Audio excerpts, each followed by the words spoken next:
Hello, Joanne Bonigaba here from freedommompreneur-by-design.com. And in this video, I want to share with you my summary and review of book number 3 that I've read in my Read a Book a Week challenge. It's called The Emotionally Destructive Relationship by Leslie Vernick. I must admit this was a bit of a hard book to read, and I think it's primarily because we suffer a lot from denial in identifying and dealing with issues such as this, emotionally destructive relationships. So what I really liked about this book, Leslie Vernick is a licensed clinical social worker with a private counseling practice, and she specifically introduced the book and wrote the book from a Christian perspective. And I like that because she brought a lot from the Word to really help work through some of these difficult topics. And she also said in her book, and I like that she said that, is because often in the Christian community and in the church, we struggle with dealing with these relationships. So she really wanted to bring that along with her technical knowledge into the book.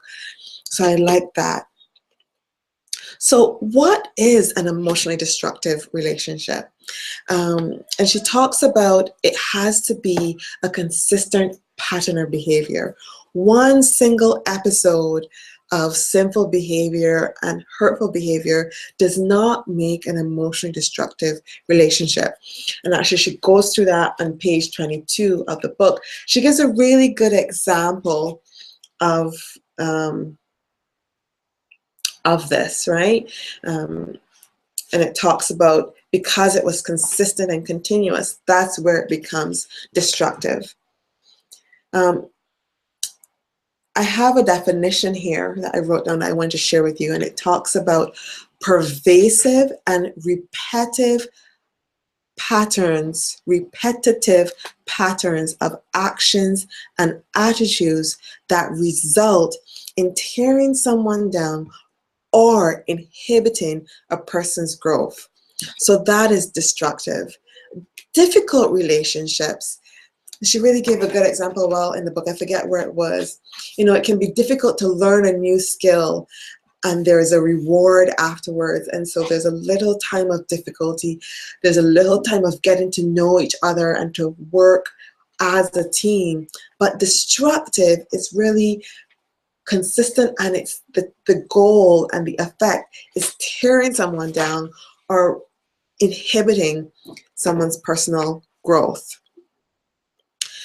I really also like that she talked about this, that destructive relationship, it really comes from what flows out of your heart. You know, our actions are a result of our thoughts, and our thoughts are a result of what we keep in our heart. And so in the book, I forget which chapter, she walks through what she calls destructive themes of the heart. I think there's actually 2 chapters in the book about that. And the destructive themes of the heart are pride, anger, envy, selfishness, laziness, evil, and fear. Really well worked through. You know, when we have those kind of destructive themes in our heart, it can lead to destructive behavior in our relationships. I want to see, I have a note here about reading you page 83. Yeah, so on page 82 and 83, she talks about examining ourselves and identifying these things in ourselves or in our relationships. Really great walkthrough. And she also talks about, she really addresses that topic about biblical authority and submission, and really understanding what it means to respect biblical authority and what it means to be submission or be submissive, because there's a lot of teaching or poor teaching on submission, and therefore there's a lot of misconceptions around what makes a submissive wife or a submissive person in a relationship. So first she talks about seeing it, so seeing it either in yourself or in your relationship, and getting another denial and naming it, right? And then she talks about stopping it. So you stop it by taking the responsibility for your actions and your choices, and recognizing that if you don't make a choice, that is also a choice. And she talks about often we choose not to make a choice because we don't like our choices, because they're hard. And I can definitely relate to that. When you're in a tough situation, you postpone or you procrastinate to make a choice because those choices are hard. But you know what? Those plain old hard choices, when you do make them, there's a huge reward for working through that mess. The other thing she really talks about, which I think is really key, is to stop taking on responsibilities that aren't yours. So stop taking on the responsibility of another's actions, another's behaviors. You are not responsible for that. You are responsible for your behavior, your actions, your thoughts, your heart. Own that and stop taking responsibility for others. I have another note here about page 136. And it says, ask yourself why. So sometimes where you are procrastinating or not making a difficult decision, she says, ask yourself what makes you choose to say yes to people when you want to say no. What are you afraid will happen if you say no? When you're upset, why do you choose to calm down by doing X, Y, Z destructive behavior instead of asking for help or doing something constructive about your feelings? So taking responsibility for your unhealthy patterns, interrupting them, and replacing them with healthy patterns. Okay. I got so much out of this book. Huge other big takeaway was she talked about walking through having a successful confrontation. Often when we're in destructive patterns, destructive relationships, and we've procrastinated to say something, to do something, then the lid comes off and you explode. And that's not an effective and definitely does not lead to a successful confrontation. So on page 153 of the book, she walks through the key things that makes a successful confrontation. And the very first thing, if you read this book or saw my review on this book, she talks about praying and preparing yourself for that confrontation. So first, pray. Plan out your words. Seek a good time. Watch your body language and your voice so you can get that message across. And then listen to the other's perspective. Allow that other person to share their feelings and restate them so they know that you've received and listened to what they said, right?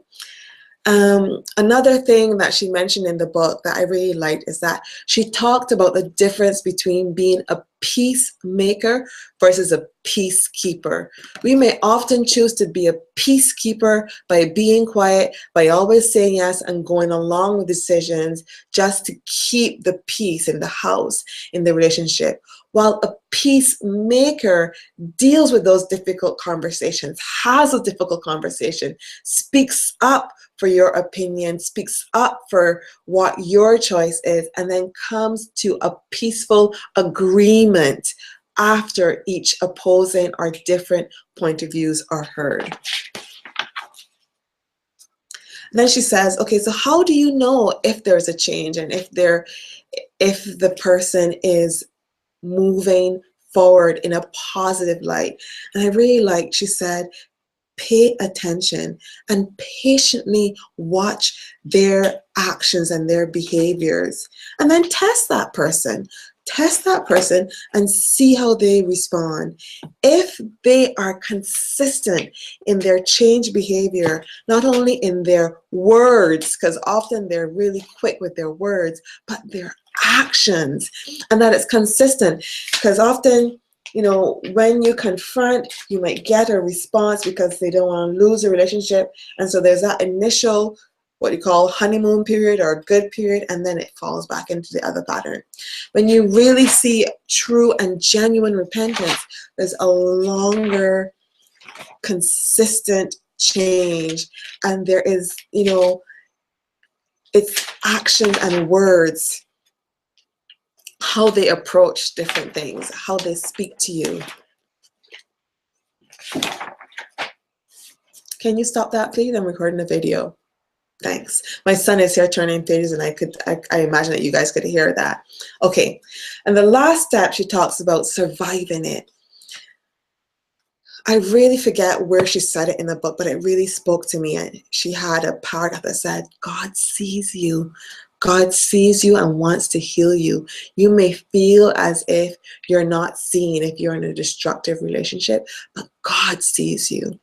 And he wants to help you. He wants to heal you. And she goes over surviving it.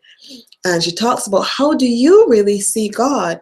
And I struggle with that because I struggle with my concept of God, given what happened to me.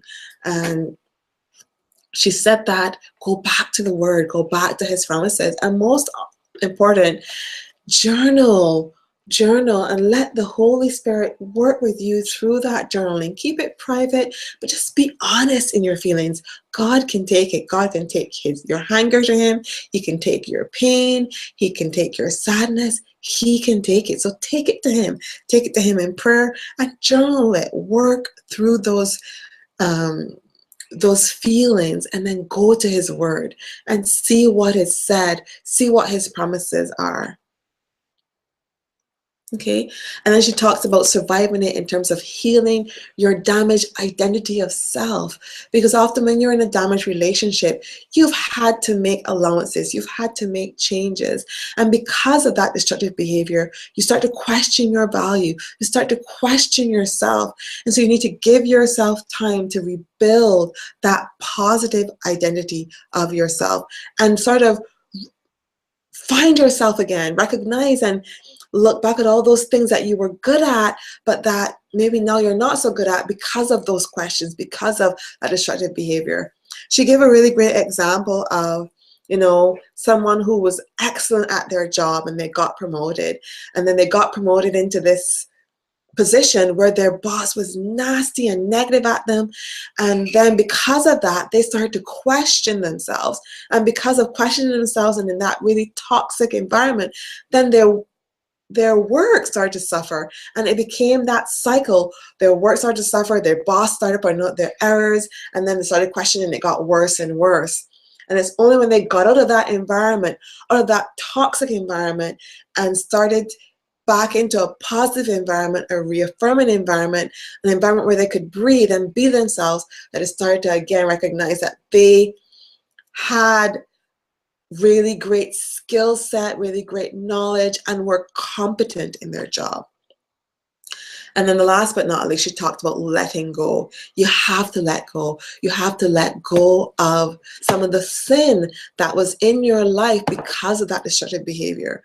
The anger, you can sometimes sin in your anger, and so you need to let go of that anger, let go of that sin of when you're in anger. You need to let go of that unrealistic expectations that you may have of that individual, and you need to let go of those negative emotions.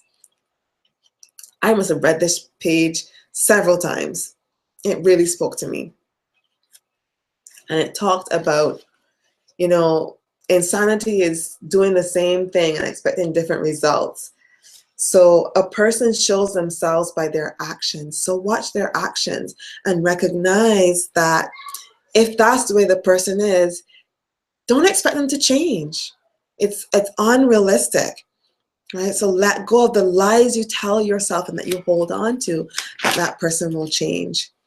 And then she talks about gaining from losing. And she gave a really great example of the biggest loser. And I'll read a little bit of it. The spiritual life is often a strange paradox. The way up is down. First shall be last. To be full, we must empty ourselves. To live, we must first die. To find ourselves, we must lose ourselves. And we gain more, not by adding more, but by letting go. Real life, as well as nature, is often a metaphor of deep spiritual truths. And then she gave the example of the biggest loser. She talked about week by week, as they let go of their favorite foods, they gained a healthier body. Some significantly lowered their blood sugar and blood pressure levels as well as their cholesterol counts. They let go of their right to eat as much as they wanted, and as a result, they gained a slimmer physique. And she talks about that in like that. So we need to let go of those bad habits. We need to let go of those unrealistic relationships. And as a result, we gain that positive self-image. We gain that freedom. We gain that life that we desire. And she talks about in doing that, there's tools that you can have to help you do that. Create your own support system. Educate yourself by reading books such as this. Learn to handle conflict effectively and see your goodness, see your strength, and acknowledge them. And then most of all, as you're dealing with that individual, overcome evil with good. I know at the initial stages we want to have vengeance and we feel angry, we want to make them hurt. But the mature person can really have evil done onto them and still overcome it with good. Honoring God by loving your enemy, by doing good to those who hurt you. So if you don't know by now, for me, this is a big thumbs up. I actually really recommend reading this book for those of you who may think you're in an emotionally destructive relationship, but also if you see someone you know in that, it really helps you to equip you to help them better. All right, Joanne Bonnie-Gaba here. Thanks for watching. If you have any questions or comments, feel free to leave them in the show notes below. I put a link for you if you want to grab this book yourself. But yeah, have you read it? What were your key takeaways? Do you believe that you're in an emotionally destructive relationship? What do you think are some really other good books that you could read to help you make the right decisions and take the right action? Thanks for watching, and I'll see you in my next video.